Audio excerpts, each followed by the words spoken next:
అసలు BTech easy అని ఎవరు చెప్పారు నాకు అర్థం కాదు, అస్సలు కాదు. అది పెద్ద ఈజీ పాత్ అన్నట్టు అందరు ఇంటర్మీడియట్ అయిపోగానే 50% ఆఫ్ ది స్టూడెంట్స్ బీటెక్ చేస్తారు. అంటే నేను కూడా బీటెక్ చేశాను, అది వేరే విషయం అనుకోండి. అంటే ఒక సెమిస్టర్ స్టార్ట్ అవ్వగానే ఇట్లా చూస్తూనే 1 మంత్ అయిపోతుంది, ఫస్ట్ మిడ్ ఎగ్జామ్స్ వస్తాయి.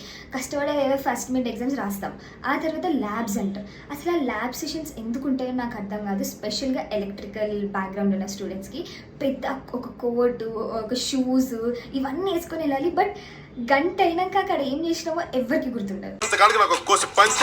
ఫైనల్ సెమిస్టర్ ఎగ్జామ్స్ ఉంటాయి.